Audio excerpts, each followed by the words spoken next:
Shout out na sa lahat ng mga Capricorn. First card is Judgment. Tanging Panginoon lang ang huhusga sa'yo at hindi ang ibang tao. Bibigyan ka ng magandang pamilya. Masayang pamilya. Bibigyan niya ng katuparan ang maayos na buhay pamilya. Hindi ka papabayaan ng ating Panginoong Diyos.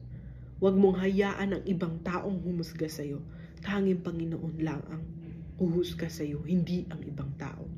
Bibigyan ka ng isang kahilingan na mabibigyan ng katuparan lahat ng pinapangarap mo para sa iyong buong pamilya.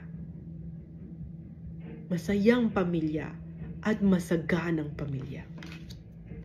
Sa pangalawang baraha, kaya mong bitbitin lahat ng pinapangarap mo sa iyong buhay. Basta wala ka lang galit sa puso't isipan mo. Kaya mo tuparin lahat ng pinapangarap mo. Mag-iwas ka lang sa mga taong hindi maganda ang naidudulot sa iyo, ang mga negative na tao. Alisin mo ang galit sa puso't isipan mo. Kaya mong kuhanin at bitbitin lahat ng pinapangarap mo. Kung kaya mong bitbitin, kaya mong tuparin to. Kasi may kakayanan ka. Huwag kang magpa-distract sa mga taong nakapalibot sa iyo. Kasi kaya mong tuparin lahat ng pinapangarap mo. Sa panghuling baraha, kita mo?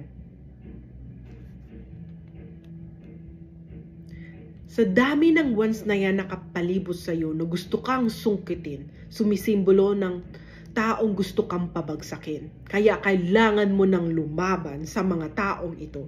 Mga taong hindi totoo sa iyo. Kasi sinasabi dito, gusto mong matupad lahat ng pinapangarap mo sa iyong buhay. Kaya mong bitbitin ang lahat ng pinapangarap mo sa iyong buhay. Basta kailangan mo lang lumaban ng buong tapang sa mga taong hindi totoo sa iyo dahil hindi magandang intensyon sa iyo.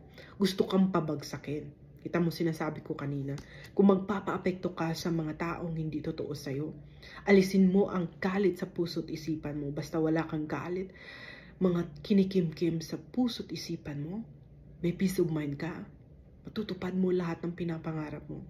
Kailangan mo lang alisin ang mga taong hindi totoo sa iyo. Lumaban ka sa iyong buhay. Kasi gustong-gusto ka nilang bumagsak. Mga taong naiinggit sa iyo.